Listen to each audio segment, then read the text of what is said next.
Assalamualaikum warahmatullahi wabarakatuh. Selamat sore dan selamat datang di Asogi seri ke-45. Apa saja kutanya Himpunan Onkologi Ginekologi Indonesia. Asogi merupakan webinar online series yang diselenggarakan oleh HOGI dan menjadi wadah diskusi seputar permasalahan dan kasus terkait onkologi ginekologi. Syukur Alhamdulillah, tepat seperti biasanya, hari Rabu seperti di minggu-minggu sebelumnya, saya Dr. Hoirunisa yang akan menemani Anda semua tentunya bersama Asogi. Dan kami ucapkan terima kasih untuk para rekan sejawat dokter, SPOG umum, ginekolog onkologi, serta para guru besar yang telah meluangkan waktunya dan secara konsisten mengikuti seri Asogi dari minggu ke minggunya. Pada sore hari ini, selama 60 menit ke depan, kami akan menghadirkan diskusi interaktif yang santai, membahas satu topik bersama para narasumber yang tentunya pakar di bidangnya. Untuk seluruh peserta yang hadir akan mendapatkan sertifikat ber-SKPID dan kehadiran peserta akan tercatat secara otomatis melalui sistem Zoom. Dan selama acara kami harapkan kepada seluruh peserta untuk dapat berpartisipasi aktif dengan mengajukan pertanyaan baik secara langsung dengan menekan tombol raise hand terlebih dahulu atau dapat menuliskan pertanyaannya di kolom Q&A yang telah kami sediakan. Dan sebelum kita memulai diskusi pada sore hari ini, izinkan saya terlebih dahulu memperkenalkan dua orang narasumber kita. Yang pertama yaitu Dr. Roy Justin Simanjuntak, spesialis obstetrik ginekologi subspesialis onkologi. Beliau merupakan konsultan onkologi ginekologi dari RSUD Pirnia di Medan. Selamat sore, Dr. Roy. Selamat sore, Dr. Gorinisa. Selamat sore semua. Sore, Dok. Dan narasumber kita yang kedua yaitu Dr. Andi Kurniadi, spesialis obstetrik ginekologi subspesialis onkologi, magister kesehatan. Beliau adalah konsultan onkologi ginekologi dari Fakultas Kedokteran Universitas Padjadjaran Bandung. Selamat sore, dokter. Sore, Dr. Nisa. Assalamualaikum warahmatullahi wabarakatuh. Waalaikumsalam. Dan untuk memimpin diskusi kita pada sore hari ini, moderator kita adalah Dr. Haryadi Yuseran, spesialis obstetrik ginekologi subspesialis onkologi. Beliau adalah konsultan onkologi ginekologi dari Fakultas Kedokteran Universitas Lambung Mangkurat Banjarmasin, sekaligus sebagai wakil sekjen HOGI. Selamat sore, Dr. Haryadi. Selamat sore, Dok. Selamat sore semua. Baik, tumor pada ovarium memang masih menjadi masalah ginekologi yang cukup sering kita dapatkan pada praktek klinis sehari-hari. Dan beberapa seri Asogi sebelumnya sudah sempat membicarakan. Namun pada sore hari ini kita akan membahas lebih fokus pada tumor ovarium borderline. Bagaimana diagnosis, manajemen, dan follow-up-nya akan kita kupas dalam diskusi. Namun sebelum memulai diskusi, kami akan mengundang perwakilan dari HOGI, dalam hal ini adalah Wakil Ketua HOGI, untuk memberikan sambutan sekaligus membuka acara Asogi pada sore hari ini. Kepada Dr. Ali Budi Harsono, spesialis obstetrik ginekologi subspesialis onkologi, kami persilahkan. Baik, terima kasih Mbak Nisa. Assalamualaikum warahmatullahi wabarakatuh. Selamat sore, dalam salam sejahtera buat kita semua. Syukur Alhamdulillah kita dikaruniai Allah kesempatan dan kesehatan sehingga pada sore hari ini kita ketemu lagi di dalam Asogi. Ini adalah seri ke-45. Salam dari Ketua HOGI yang tidak bisa hadir pada sore hari ini. Dan untuk sore hari ini, Asogi menampilkan suatu topik tentang borderline ovarian tumor. Kita ketahui bersama bahwa sekarang tindakan operasi tumor ovarium itu adalah suatu tindakan yang mayoritas dilaksanakan di kamar operasi pada kasus-kasus ginekologi. Ya, jadi kasus-kasus CSRP, endometrium dan sebagainya sudah mulai jarang. Nah, ovarian tumor itu menduduki peringkat pertama atau mayoritas tindakan-tindakan operasi pada kasus ginekologi, onkologi terutama juga. Hanya memang borderline ovarian tumor itu mempunyai karakteristik baik klinis maupun histopatologi yang berbeda, kemudian tata laksananya berbeda, prognosisnya juga berbeda, sehingga menarik untuk disampaikan. Alhamdulillah, terima kasih buat narasumber yang sudah hadir, Dr. Roy dari Medan, ya, kemudian Dr. Andi Kurniadi dari Bandung, dan nanti akan dipandu oleh Dr. Haryadi Yoseran dari Banjarmasin, yang kebetulan beliau juga adalah wakil sekjen HOGI. Untuk lebih singkatnya, kita mulai saja dan selamat berdiskusi dan mudah-mudahan membawa maslahat buat kita semua dan terutama buat pasien perempuan yang perempuan memang harus kita sayangi dan perempuan perlu dimengerti dan kita telasa dengan lebih baik lagi pada kasus-kasus ginekologi onkologi atau ginekologi tumor, terutama pada borderline tumor. Demikian, Mbak Nisa. Wassalamualaikum warahmatullahi wabarakatuh. Waalaikumsalam. Terima kasih Dr. Ali atas sambutannya. Baiklah, untuk selanjutnya adalah diskusi ASOGI yang akan segera dipandu oleh moderator kita kepada Dr. Haryadi Yuseran, spesialis obstetrik ginekologi subspesialis onkologi. Kami persilahkan. Baik, terima kasih Dr. Nisa yang selalu mengawal kita dari seri pertama sampai hari ini sudah seri ke-45. Assalamualaikum warahmatullahi wabarakatuh, selamat sore, salam sejahtera buat semua, salam sehat selalu, para senior, guru besar di sini, mungkin teman-teman sejawat yang bisa bergabung pada hari ini. Hari ini acara kita adalah ASOGI yang ke-45. Ya, seperti sudah dijelaskan oleh Wakil Ketua HOGI tadi bahwa tindakan penanganan di bidang ginekologi itu didominasi khususnya operasi itu oleh masalah di ovarium. Nah, tadi sudah disebutkan bahwa kekhususan pada borderline ovarian tumor atau low malignancy ini menjadi kekhususan sendiri baik dalam penanganannya. Nah, ini yang apakah ini merupakan sesuatu murni keganasan atau tidak, kita bisa berbagi hari ini, baik itu untuk keluarga besar dari onkologi sendiri, sejawat-sejawat yang memang menangani khususnya di bagian ginekologi. Nah, tujuan kita hari ini seperti biasa, ASOGI ini kita untuk berbagi, memberikan informasi yang sebaik-baiknya ya sesuai dengan update apa yang sekarang kepada seluruh yang hadir di sini, bagaimana penanganan yang mungkin lebih disesuaikan dengan kondisi yang ada di prasarana masing-masing, tapi tidak mengurangi kaidah-kaidah keilmuan. Nah, kita bisa berdiskusi di sini nanti bagaimana tentang hal-hal yang harus kita kerjakan. Nah, pada hari ini kita ada dua pembicara. Tadi sudah disebutkan dari Rumah Sakit Pringadi Medan, Dr. Roy Justin Simanjuntak, SPOG, subspesialis onkologi, dan juga Dr. Andi Kurniadi, SPOG, subspesialis onkologi dari Unpad Bandung. Nah, mungkin hari ini kita sudah tahu yang akan kita bicarakan. Kita berharap kepada para peserta yang hadir pada hari ini di webinar virtual ini, yang mungkin ada yang ingin ditanyakan, nanti silahkan melalui chat atau hand raise, jadi bisa kita berdiskusi. Dan hal-hal yang mungkin lebih sederhana, tidak ada masalah, yang penting disesuaikan dengan kondisi kita di lapangan. Saya persilahkan mungkin kepada pembicara pertama dulu, mungkin Dr. Roy, mungkin ada yang disampaikan sebagai pembukanya dulu. Saya persilahkan Dr. Roy. Baik, terima kasih Dr. Haryadi. Selamat sore para guru besar, guru-guru saya, senior, teman-teman sejawat semua.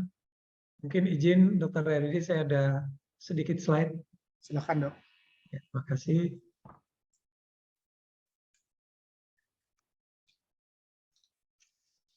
Bisa dilihat slide-nya, Dok? Jelas, Dok. Oke, baik. Terima kasih. Kita sedikit ya sharing tentang tumor ovarian borderline. Ya, dari sejarahnya bahwa pertama kali sudah disebutkan di tahun 1929, jadi udah lama sekali, oleh Taylor. Waktu itu diterminologikan sebagai semi malignan. Nah, pada tahun 61 baru Vigo mengatakan bahwa ada borderline ovarian tumor, dideskripsikan mereka sebagai suatu kategori yang unik. Jadi dikatakan bahwa malignan tapi dengan malignan rendah, kira-kira begitu waktu itu. Baru pada tahun 73 WHO mulai menamakan dengan borderline. Jadi borderline sendiri waktu itu dengan disebutkan terdeskripsi dengan 3 nama, borderline tumor, atau tumor of low malignant potential, dan atypical proliferative tumor, dari 3 itu. Ya, jadi dikatakan insiden daripada borderline ini bisa mencapai 20% dari literatur, tapi beberapa literatur mengatakan lebih sedikit lagi. Ya, dan epidemiologinya bahwa ternyata dia angkanya tinggi pada usia muda ya, terutama pada kasus-kasus infertility dan nulliparity. Nah, beberapa case control study mengatakan bahwa hati-hati pada pasien yang mendapat obat-obat fertilitas karena angka kejadian borderline tumornya meningkat 2-4 kali lipat. Jadi secara histologi, patologi dikatakan perbedaannya adalah bahwa pada borderline itu ditemukan bahwa adanya epitelial yang budding, membengkak, yang melembung dari gambaran PA-nya. Terus terdapat epitelial yang multilayer ya, katanya minimal 4 lapis. Terus terdapat peningkatan mitotik ya, tapi tidak seperti yang ganas, dan terdapat nuklear yang atipia. Nah, terhadap yang ganas bahwa perbedaannya kalau dia ganas ada stromal invasi ya, pada borderline ovarial ini tidak terdapat invasi daripada stroma. Jadi tampilan klinisnya bahwa mayoritas dari pasien yang menderita borderline ovarian tumor ini seringnya malah asimptomatik, dan kadang-kadang ketahuannya ya tidak sengaja pada saat melakukan pemeriksaan pelvis atau melakukan USG ya. Kalaupun ada gejala biasanya hampir sama lah dengan gejala kista ovarium, yaitu secara umum yaitu ada nyeri pada perut, ketidaknyaman, perut membesar atau membengkak, terus ada gangguan daripada GI tract, ya, susah buang air besar dan sebagainya. Tetapi ada juga small part-nya, yaitu sekitar 10% dia mengalami perdarahan rahim yang irregular. Jadi manajemen atau penanganannya memang secara operasi ya, main terapinya tetap secara operasi. Tetapi di sini lebih ditekankan bahwa lebih sering dia konservatif ya. Karena juga seperti tadi kita katakan bahwa borderline ini sering pada usia muda, wanita usia muda. Dilakukan radikal operasi atau pengangkatan rahim serta indung telur biasanya pada wanita yang sudah cukup memiliki anak. Di situ bisa dilakukan. Jadi sebagai kesimpulan singkat bahwa perbedaan daripada borderline ini dengan keganasan ovarium, jadi dari prognosisnya yang sangat baik ya pada borderline, terus cukup diobati dengan operasi ya, curability surgery-nya bagus sekali, dan dia memang lebih sering pada yang usia muda. Sementara pada keganasan terutama epitel kita tahu dia pada usia yang di atas 40 tahun biasanya. Dan conservative approach ini dia tetap dikatakan ya bisa meningkatkan dari recurrent rate-nya, tapi tidak menimbulkan perburukan pada kondisi survival-nya. Mungkin kira-kira itu paparan singkat, mungkin akan lebih lengkap lagi oleh Dr. Andi nanti disampaikan. Mungkin itu dulu Dr. Haryadi, terima kasih.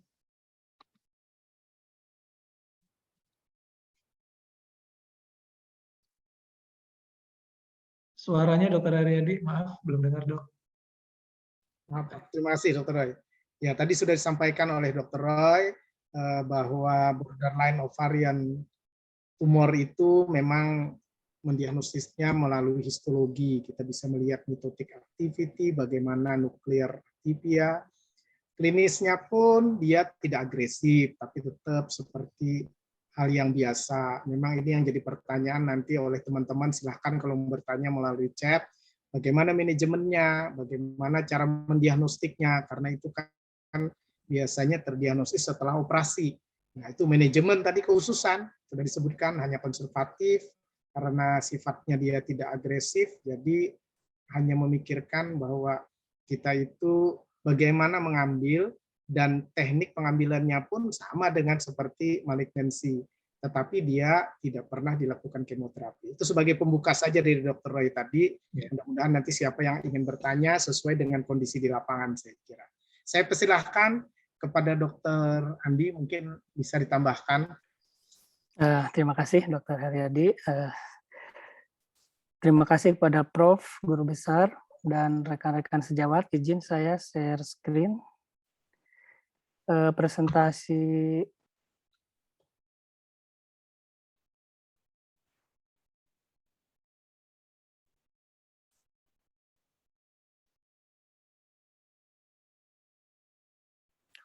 Sudah tampak, Dok? Ya, jelas. Oke, jadi terima kasih Dr. Roy sudah sangat lengkap tadi sehingga membantu saya untuk mempermudah paparan saya. Tadi sudah disampaikan oleh Dr. Roy bahwa borderline ovarian tumor itu merupakan pertengahan atau peralihan dari tumor ovarium jinak ke tumor ovarium ganas. Jadi antara jinak dan ganas. Tadi sudah disampaikan dari historinya dari tahun 29, 71, dan 2014. Kemudian tadi juga sudah disampaikan tipenya ini ada 5, yang paling sering itu adalah tipe serus dan mucinous itu hampir 96%. Sisanya endometrioid, clear cell, dan Brenner tumor ini sekitar 4%. Kemudian etiologi sampai sekarang tidak jelas. Nah, tetapi ada beberapa faktor yang berhubungan dengan borderline, hampir mirip dengan tumor ovarium lainnya, misalnya ada oral contraceptive use, pertama kehamilan, dan sebagainya, termasuk riwayat merokok. Karsinogenesis dari borderline ovarian tumor ini bisa kita lihat memang sedikit berbeda. Kalau seros itu sumbernya berasal dari borderline ovarian tumor seros itu asalnya dari kesadenoma yang akan berprogres menjadi low grade serous carcinoma. Nah, ini terjadi mutasi pada KIRAS dan BRAF. Tetapi pada yang mucinous borderline ovarian tumor, prekursornya ini bisa kita lihat berasal dari kesadenoma, endometriosis, atau dari endometriotic atau mularian subtype. Ini yang berubah pada sitogenetiknya hanya yang KIRAS. Begitu juga dengan endometrioid dan clear cell, ini prekursornya jelas, kemudian berubah menjadi malinan yang berbeda-beda dari sitogenetiknya. Nah, ini adalah salah satu patogenesis bagaimana low grade serous carcinoma berbeda dengan high grade serous carcinoma, yang mana pada low grade serous carcinoma itu ada fase antara yang tadi yang kita sebut dengan serous borderline tumor. Jadi sebelum menjadi tumor invasif, dia berubah dulu menjadi borderline. Tetapi pada yang high grade serous, dari teorinya berdasarkan inclusion case, dia langsung menjadi malignancy, tumor invasif, tidak ada melewati borderline. Itu beda antara low grade dengan yang high grade serous carcinoma. Kemudian untuk diagnosis tadi sudah disebutkan bahwa memang diagnosis itu berdasarkan pemeriksaan klinis, tumor marker maupun imaging. Kemudian dari imaging ini bisa dilakukan pemeriksaan USG, baik abdomen atau transvaginal, CT scan atau MRI dengan sensitivitas dan spesifitas yang hampir sama. Hanya saja kalau misalnya lebih familiar kita melakukan dengan pre-op diagnosisnya dengan ultrasonografi. Kita bisa lihat di sini yang serous borderline ovarian tumor, kemudian mucinous borderline ovarian tumor yang endocervical type maupun yang intestinal type mempunyai gambaran USG yang memang agak sulit dibedakan dengan yang keganasan, hanya ada beberapa penunjuk kita harus curiga ke arah borderline atau keganasan dibandingkan dengan yang benign. Misalnya ada septum, solid component, papillary projection, atau irregular wall. Dan yang pasti tadi sudah dijelaskan dari Dr. Roy bahwa untuk borderline ini diagnosis pastinya itu dengan histologi. Ditemukan tadi multi-laying epithelial dan sebagainya sudah disampaikan oleh Dr. Roy.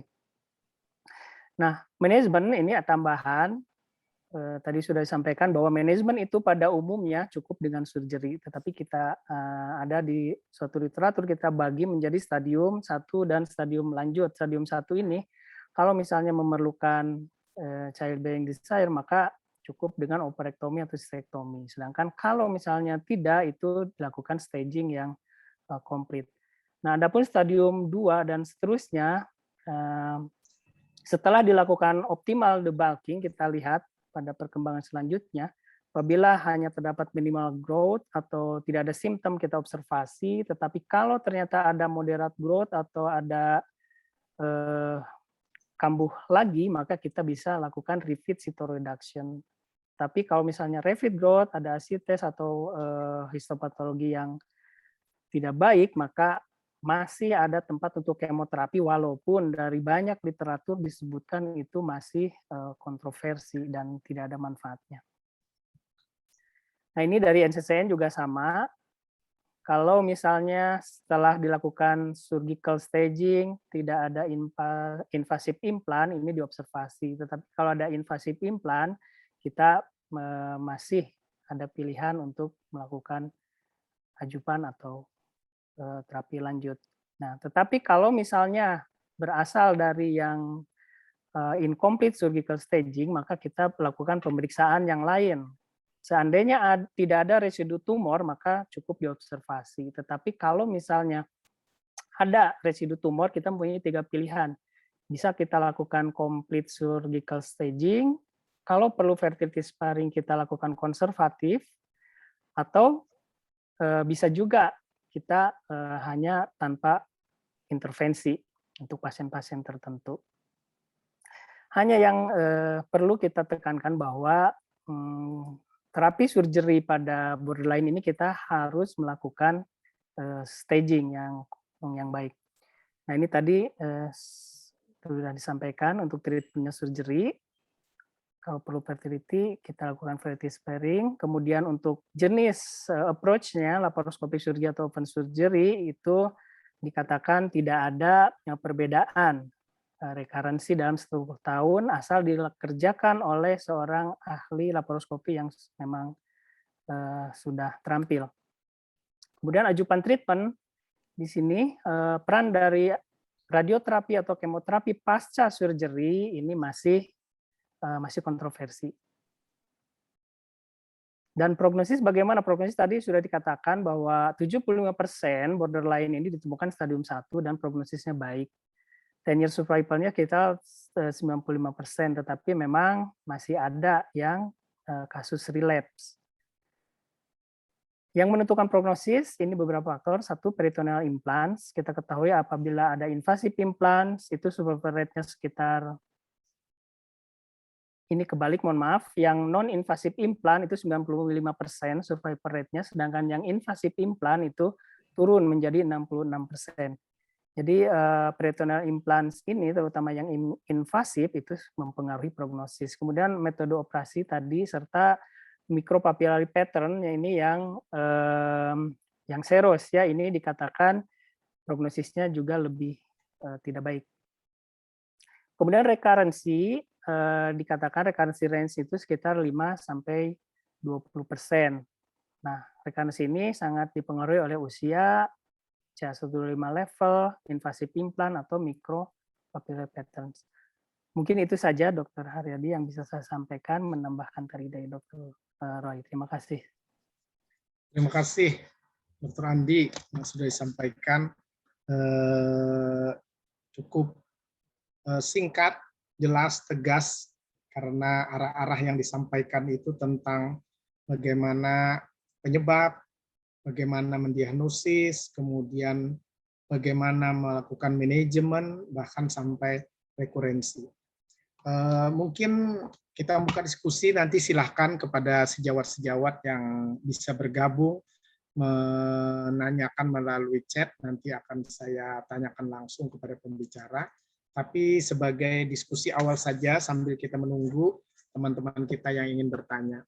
Mungkin kalau hal-hal yang seperti ini bagi teman-teman sejawat kita sebagai yang bekerja di daerah, kita selama ini mungkin tahu kadang-kadang CA125 tidak begitu tinggi, begitu ya. Terus gambarannya memang secara iota mungkin dia mempunyai nilai yang rendah ke malignansi. Nah, apa yang mungkin jadi parameter mereka untuk mengirim atau tidak pada kasus-kasus seperti itu. Nah, sehingga mereka sendiri akan mengukur kira-kira ini akan menangani untuk pasien lebih baik atau tidak, supaya jangan sampai 2 kali walaupun namanya diagnostik itu ada sensitivitas dan spesifisitas dalam kita mengukurnya.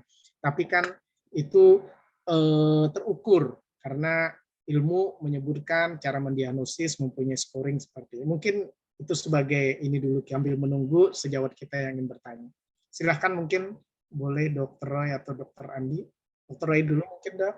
Baik, terima kasih Dr. Haryadi. Yang memang jadi masalah ya, karena dulu saya juga ingat waktu di jauh dari center besar, kalau ada kasus-kasus ovarium, wah ini kerjain, rujuk, mungkin gitu Dok ya.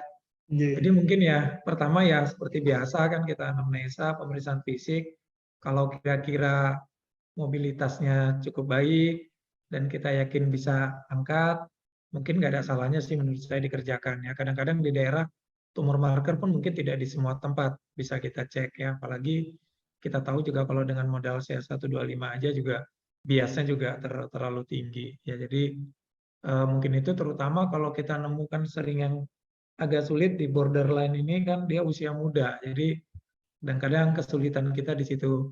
Apalagi kita tahu kan kalau dia sempat yang ganas, maka operasi pertama jadi sangat menentukan untuk survival lanjutan. Tapi kalau saya sih mungkin berpegang kalau kira-kira kita bisa melakukan operabilitas yang baik, kasus-kasus yang tidak terlalu melengket, mungkin ya bisa aja sih dikerjakan di daerah.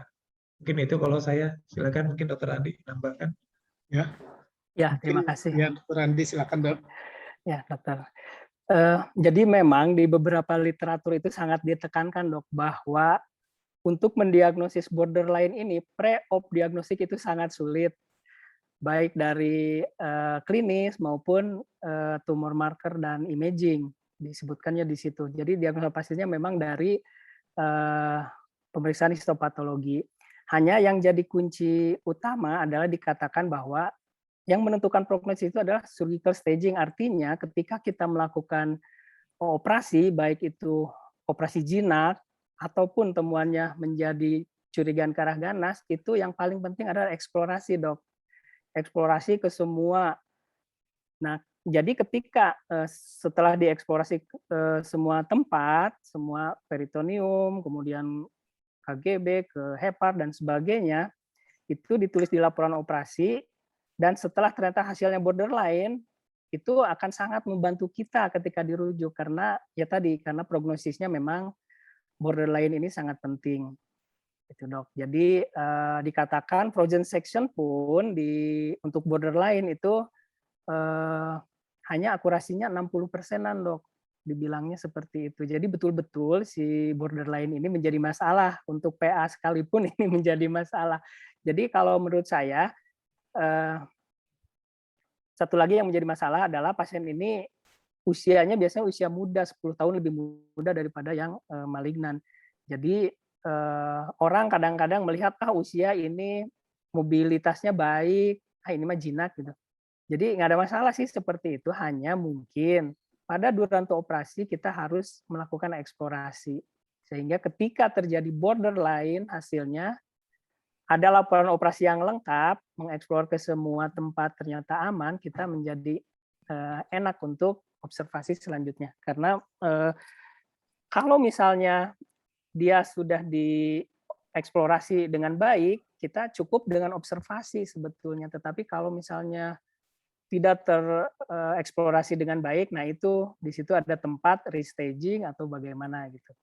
Jadi menurut saya begitu, Dok. Yang paling penting adalah eksplorasi saat operasinya. Baik. Terima kasih. Terima kasih, Dr. Andi.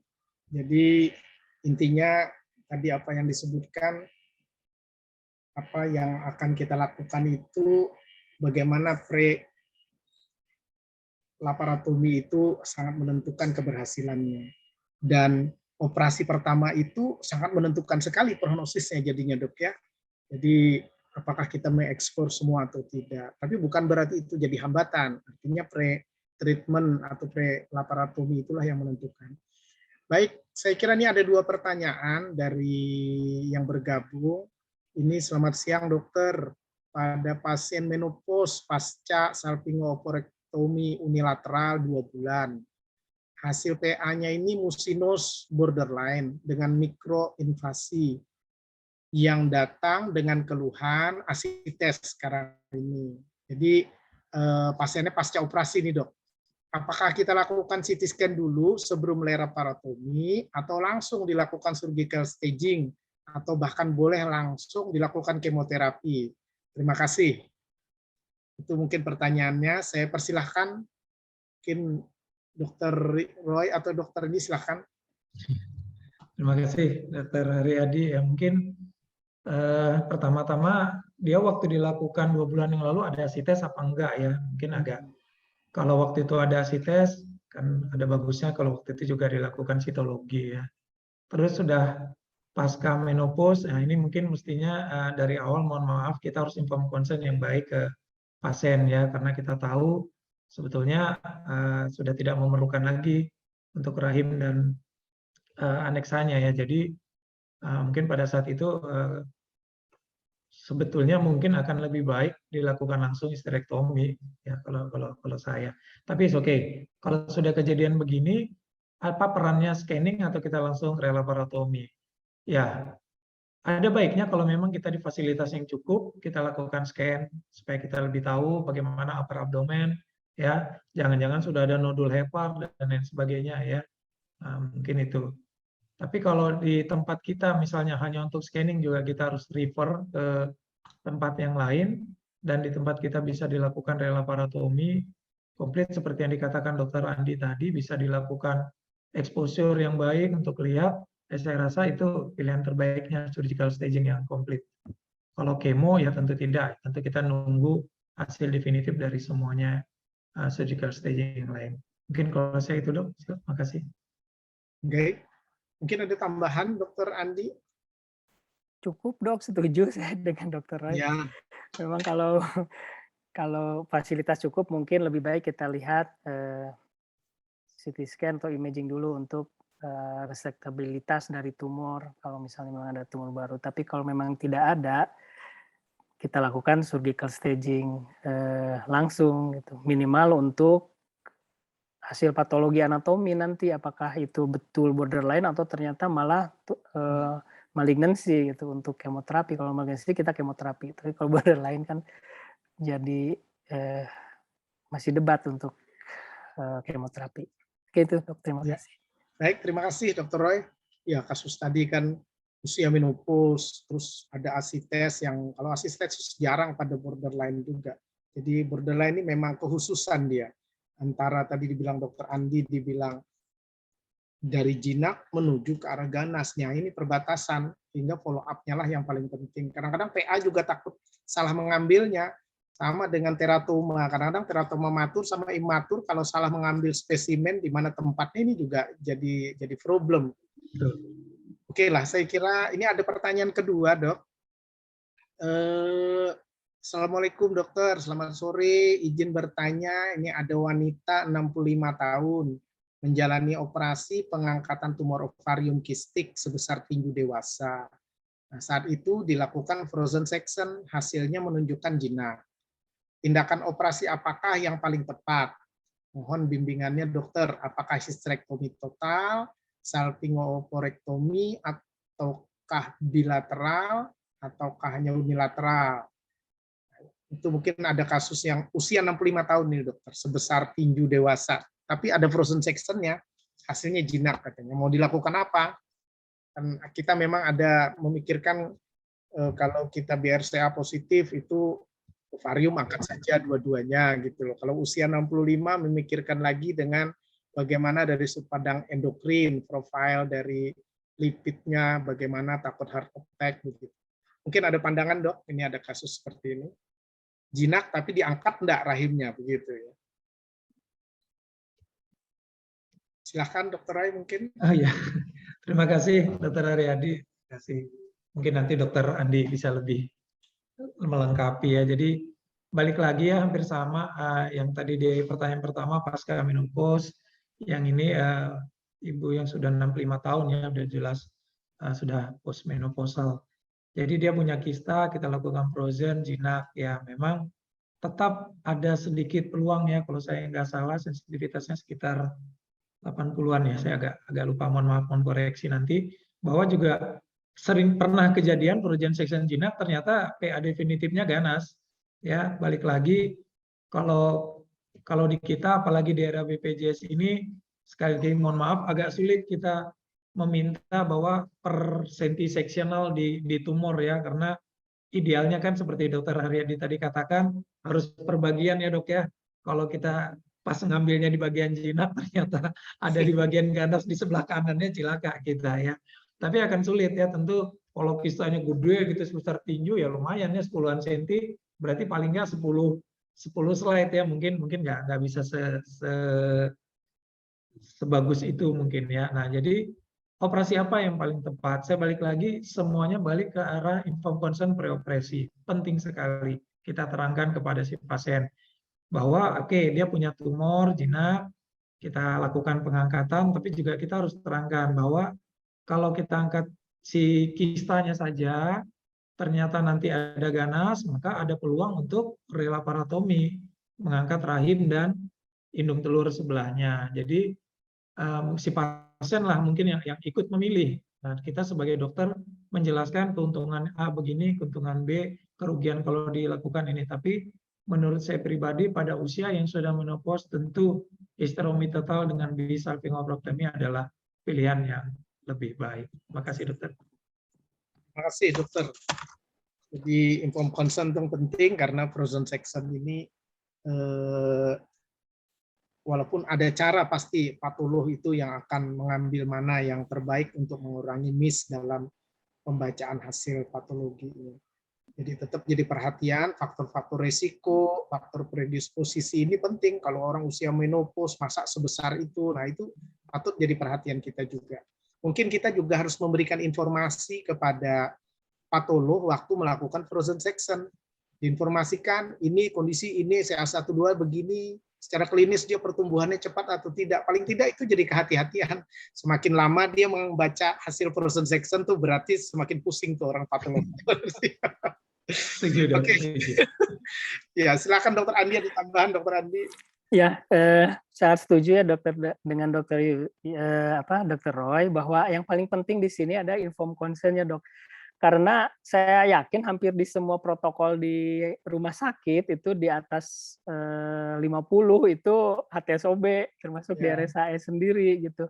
Hanya saja kan tetap kita harus menyampaikan ke pasien untung dan ruginya. Jadi kalau saya setelah informed consent yang jelas kembali ke pilihan pasien seandainya memang itu hasilnya jinak, dok. Mungkin itu, dok. Terima kasih. Baik, terima kasih. Saya kira mungkin ini jadi pandangan kita bersama. Jadi kalau udah di atas 50, dipikirkan apakah perlu diangkat atau tidak. Banyak pertimbangan, tapi kuncinya adalah memang informed consent. Hal terburuk itu harus disampaikan dulu, supaya kita jangan ragu-ragu untuk melakukan tindakan, jangan ada komplain sesudahnya. Sudah di frozen section hasilnya ganas itu juga kalau lagi jadi masalah juga. Kok kenapa begini? Akhirnya orang patolog pun jadi ikut-ikutan terkena. Oke, saya kira ini ada pertanyaan lagi dari Dr. Muhammad Freddy Chandra. Izin dokter bertanya, apakah tumor ovarium borderline dapat bertransformasi malignansi atau menjadi lesi prakanker ovarium? Apakah ada ajukan terapi untuk mencegah masa ataupun asites recurrent pada tumor ovarium borderline pasca dilakukan histerektomi total dan BSO? Terima kasih. Jadi sudah diangkat nih dok, hasilnya ganas, apakah bisa bertransformasi ganas dan apa sebagai monitor kemungkinan rekurensinya, dok? Silakan dokter. Ya, saya rasa selain dokter Andi tadi bagus sekali ini. Silakan. Silakan mungkin dokter Andi dulu. Ya tadi di slide memang borderline ini di salah satu literatur dikatakan itu lesi prakankernya untuk ovarium tertentu, tapi tidak semua. Ya kalau seros itu untuk low grade seros karsinoma, bukan yang high grade. Kemudian yang mucinous juga sama. Tuh. Ya memang dikatakan itu lesi prakankernya untuk ovarium ada, tapi tidak semua. Tadi yang high grade itu tidak melalui borderline dulu. Nah, adjuvan tadi sudah disampaikan bahwa baik radioterapi maupun kemoterapi masih kontroversi, tidak direkomendasikan. Jadi betul-betul borderline ini sangat tergantung dari operasi, dari surgery. Oleh karena itu tadi untuk operasi kita harus eksplorasi yang paling penting gitu. Karena borderline memang ada yang implan, baik itu yang invasif maupun yang non invasif. Implan itu yang mungkin akan memberi kita guiding untuk treatment selanjutnya. Mungkin itu Dokter Haryadi dari saya. Jadi untuk mencegah asites tidak ada ajuvan ini sampai sekarang, belum ada. Kecuali tadi ada di bagan saya bahwa yang setelah operasi pertumbuhannya cepat, kemudian asitesnya masif, nah itu masih ada sebagian yang memberikan platinum base sebetulnya. Tapi di sebagian besar literatur yang saya baca itu hampir tidak merekomendasikan untuk kemoterapi. Ya. Baik, terima kasih Dr. Andi. Ada tambahan Dr. Roy? Setuju dok yang dikatakan dokter ini bahwa memang ya tidak ada sampai sekarang masih debatable, tapi kata hampir semua tidak mendukung untuk ajuvan. Terima kasih dok. Ya, baik, terima kasih. Jadi tadi sudah ada bagan bahwa intinya borderline itu adalah seperti Dr. Andi bilang, surgery yang pengobatannya. Memang ada tempat juga kita harus melakukan surgical staging. Memang pengobatan pertama itu adalah pengobatan dan diagnostik yang terbaik supaya mengurangi resiko rekarensi. Karena dia nggak ada tempat, tadi sudah disebutkan adjuvan terapi. Baik, terima kasih Dr. Roy, Dr. Andi. Ini ada pertanyaan lanjutan lagi. Pasien penoanol usia 42 tahun dengan kista ovarium. Bagaimana kalau VC hasilnya borderline dan pada waktu operasi tidak ada penyebaran di organ lain, artinya mungkin diambil in toto lah. Nah, apakah cukup salpingo-ovarektomi saja ataukah perlu dirujuk pasca operasi untuk tindakan berikutnya? Mungkin silakan, kayaknya Dokter Andi juga nih punya tadi slide-nya ya. Silakan Dokter Andi. Ya sebetulnya kalau misalnya kita melakukan free scoop, nah pasti kita sudah memikirkan ke arah keganasan, artinya kita sudah ada backup onkolog gitu dok. Jadi Duranto op mungkin kalau ada borderline lebih baik dikonsulkan ke onkolognya yang sudah siap karena tadi kita perlu staging yang lengkap. Nah, adapun untuk treatment sebetulnya boleh dilakukan kistektomi saja atau salpingo-ovarektomi. Hanya memang kalau kita melakukan kistektomi itu angka rekarensinya lebih tinggi dibandingkan kita melakukan salpingo-ovarektomi. Dan di salah satu literatur disimpulkan bahwa kalau misalnya kistektomi itu boleh dilakukan kalau dua-duanya ovarium itu ada tumornya dua-duanya atau pasca ESCO sebelumnya, jadi dia hanya mempunyai satu ovarium lagi. Gitu. Jadi itu boleh dilakukan kistektomi. Jadi mungkin untuk kasus ini paling baik ya kita lakukan salpingo-ovarektomi dengan stagingnya lengkap, tetapi konservatif surgical staging. Artinya kita meninggalkan ovarium yang normal dengan uterusnya, tetapi yang lain kita lakukan staging. Itu dok yang saya dapat dari literatur. Jadi pada intinya dokter ya, tadi pertanyaannya apakah boleh dilakukan SO? Itu kan berarti karena ini tidak malignansi. Nah, kalau dirujuk diperlukan nggak? Mungkin diperlukan, takut nanti mungkin ketajaman akan berbeda, mungkin faktor risikonya lain apa, paling tidak bagaimana mengurangi risiko malignansi, jangan terlalu jauh atau advance dia datang. Nah, marker-marker apa yang mungkin akan didiagnosis, dilakukan pemeriksaan. Mungkin ada tambahan Dokter Roy? Kalau ada tambahan, dok, saya rasa saya setuju. dok. Cukup aja dengan SO kan kita tahu operasi sih. Apalagi pada pasien ini sepertinya salah satu kuncinya adalah penoanolnya ya. Tentu dia masih menginginkan fungsi reproduktif. Ya, tapi itu tadi balik lagi dengan inform consent yang baik. Mungkin pada usia sekian kita operasi saja cukup ya. Kalau sudah, tapi dengan catatan seperti yang dikatakan Dr. Andi, kita bisa mendescribe eksplorasi yang baik, kita periksa di omentum tidak ada apa-apa, di hepar dan sebagainya. Dan pada usia segini ya tentu kita anjurkan ke pasien ya untuk tidak menunggu kehamilan spontan, tentu kalau bisa diarahkan kepada IVF atau apa mungkin dok, untuk lebih memperbesar peluang untuk punya keturunan. Kira-kira mungkin itu. Terima kasih. Ya, baik. Terima kasih Dr. Roy. Jadi tetap memang dipikirkan bagi orang yang belum punya anak, apalagi ini tidak, yang malignansi aja masih ada konservatif surgical staging, apalagi yang borderline. Jadi tidak onkolog itu bukan orang yang radikal ya, bukan orang radikal itu. Artinya pasti dipandang dari semua sudut ya, apa yang sudah dijelaskan. Baik, terima kasih Dr. Roy, Dr. Andi. Ini ada pertanyaan lagi. Selamat sore Dokter. Apakah ada biomarker penanda tertentu selain surgical staging untuk lesi precancer ovarium atau borderline seperti ini? Nah, jadi biomarker apa selain surgical staging? Artinya kan sebelum preoperatif nih saya lihat kalau dari pertanyaannya. Mungkin ada nggak sebagai parameter untuk mengukur kemungkinan borderline itu? Ya, silakan dok. Tadi sepertinya di Dr. Andi sudah paparkan, saya sangat sulit ya untuk borderline ini untuk mendiagnosa preoperatif, sedangkan pasca operatif sendiri seperti Dr. Herdi katakan juga sulit. Jadi biomarker untuk kalau kita curiga ada sesuatu di ovarium tetap sama ya. Kita ada CA125 dengan Roma dengan IOTA, tapi tentu tidak ada yang spesifik untuk di borderline ini. Mungkin itu Dr. Andi, mungkin Dr. Andi silakan dok. Ya betul dok, setuju dok. Dr. Andi. Setuju. Kalau tumor markernya sama dok sebetulnya dengan tumor marker untuk membedakan jinak dan ganas, CA125, CA199, kemudian yang lain-lain itu sama dok kalau ininya. Mengukurnya juga sama dengan RMI, kemudian IOTA dan Roma.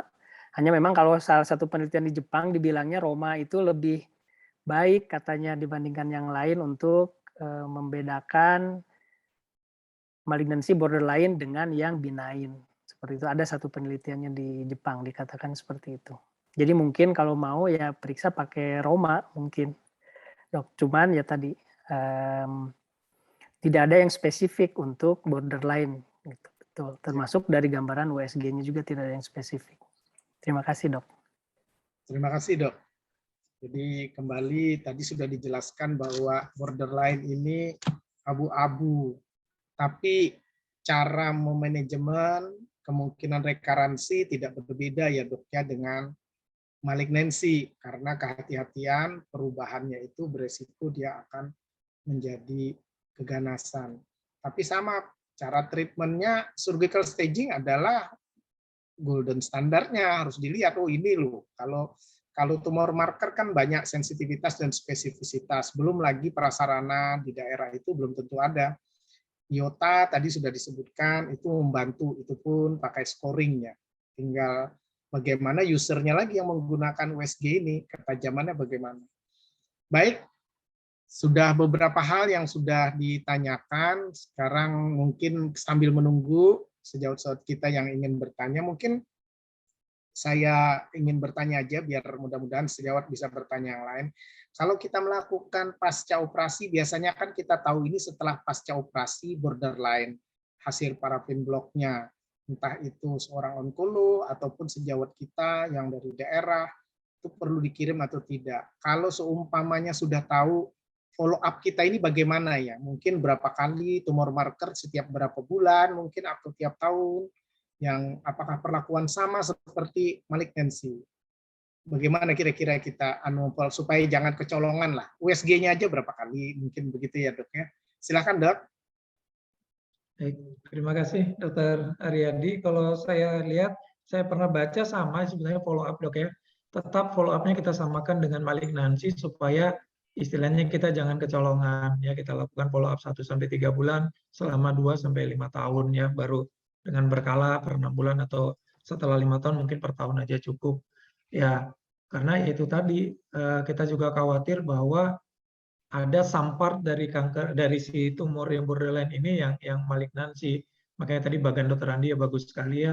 Kalau tiba-tiba ada rapid growing atau apa ya kita sudah switch tentu mindset kita tidak menganggap ini sebagai borderline lagi ya. Apakah kita lakukan relaparotomi atau mungkin ada pada tempatnya kalau bisa dapat spesimen untuk melakukan terapi ajuvan walaupun tadi dengan penuh kontroversi.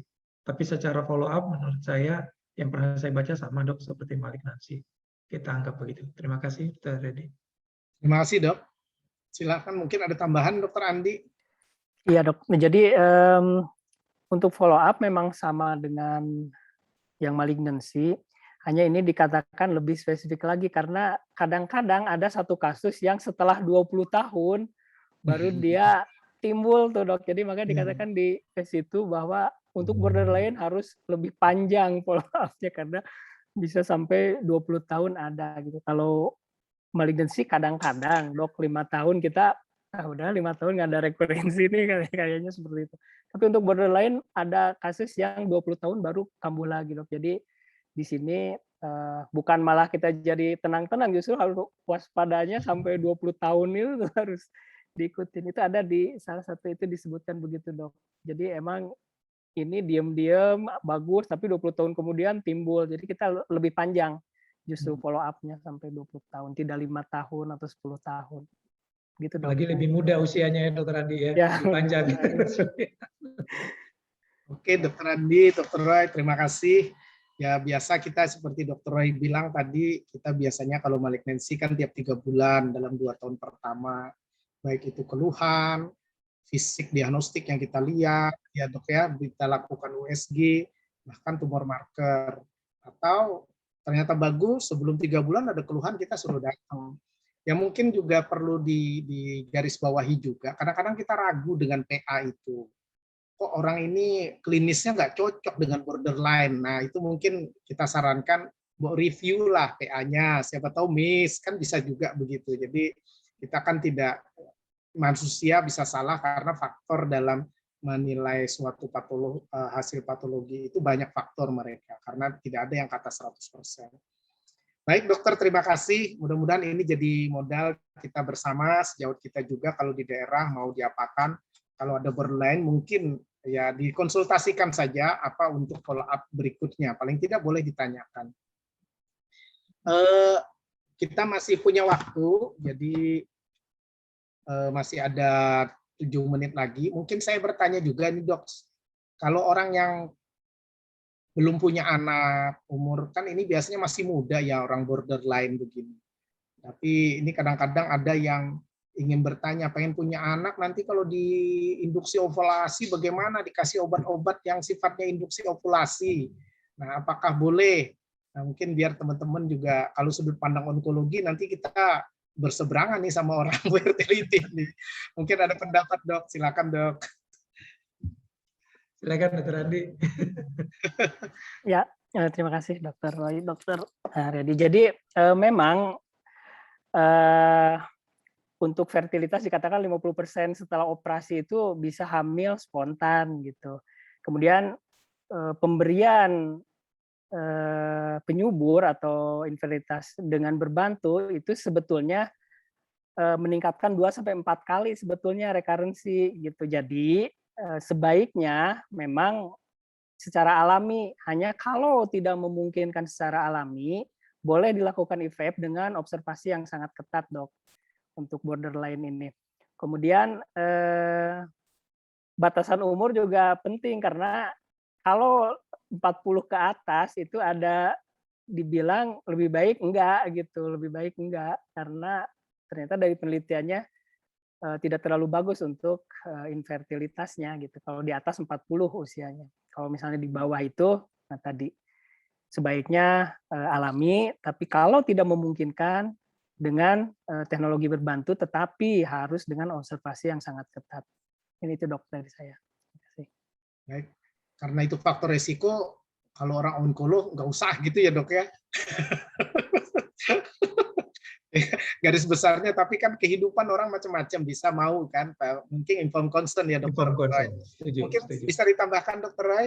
Ya mungkin setuju ya sama Dokter Andi. Ini memang agak sulit ya. Kita di satu sisi fertility desire-nya tinggi sekali, dia pengen, tapi di satu sisi ada masalah. Tapi saya sepakat ya, apapun itu balik lagi pemeriksaan awal dan follow up yang sangat ketat. Karena jangan sampai suatu keinginan malah menimbulkan masalah yang lebih berat di kemudian hari ke pasien.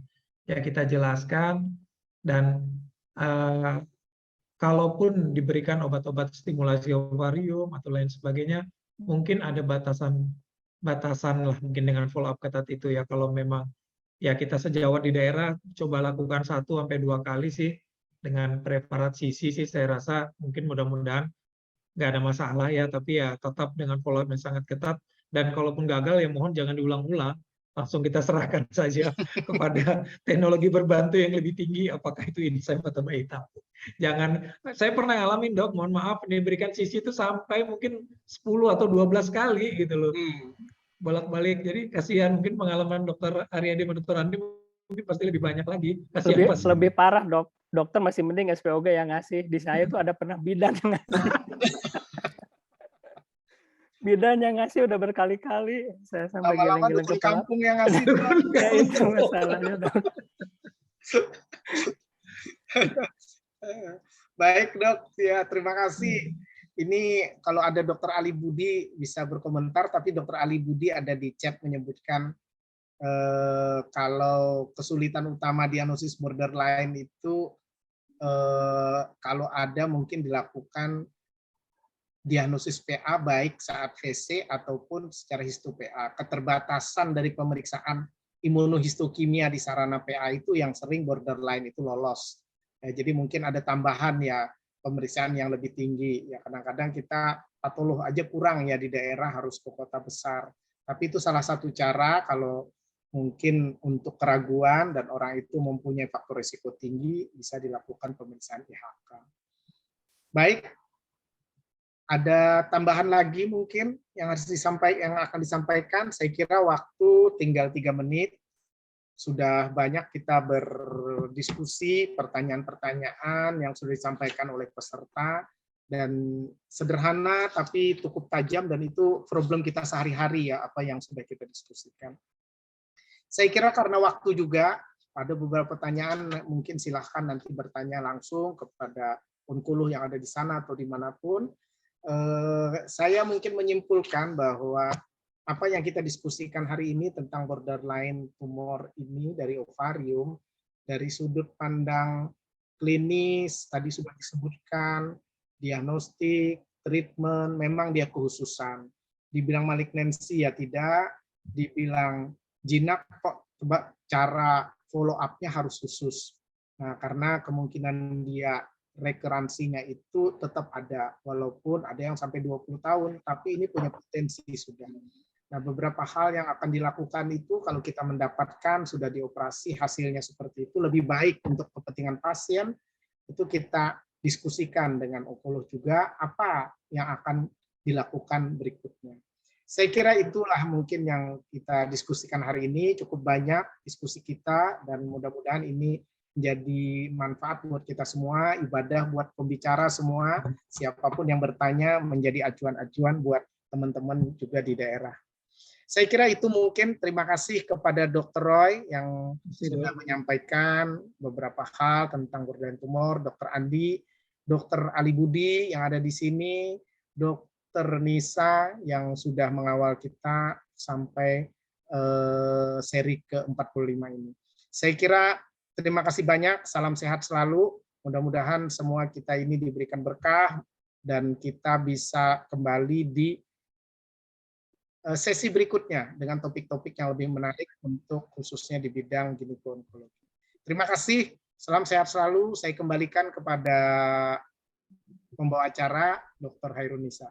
Saya tutup. Wassalamualaikum warahmatullahi wabarakatuh. Waalaikumsalam. Warahmatullahi wabarakatuh. Baik, terima kasih. Kami ucapkan kepada narasumber dan moderator kita sore hari ini, Dr. Roy, Dr. Andi, Dr. Haryadi, juga Dr. Ali Budi. Memang borderline ovarian tumor ini merupakan entitas yang berada di tengah-tengah antara jinak dan ganas. Diagnosis yang presisi, khususnya patologi anatomi, memegang peranan yang sangat penting. Untuk itu, tata laksananya tetap pada pembedahan yang adekua dan bila dilakukan di center masing-masing yang mungkin belum ada onkolognya, perlu diperhatikan adalah eksplorasi dan dokumentasi laporan operasi kalau bisa dibuat selengkap mungkin. Untuk follow up rutin bisa dilakukan asal tercapai R0 dan tidak ada tanda kegangguan atau progresivitas. Baik, dengan berakhirnya diskusi kita sore hari ini, sampailah kita di penghujung acara. Semoga materi Asogi sore ini membawa banyak manfaat bagi kita. Kami ucapkan terima kasih atas perhatian dan atensi semua peserta Asogi dan mohon maaf bila terdapat hal yang kurang berkenan selama acara. Jangan lupa untuk kembali mengikuti seri Asogi dengan tema pemberian vaksin HPV dari segi usia pada hari Rabu tanggal 9 November 2022 pukul 15.30 waktu Indonesia bagian Barat. Sampai jumpa di Asogi seri berikutnya. Kami undur diri. Wassalamualaikum warahmatullahi wabarakatuh. Waalaikumsalam.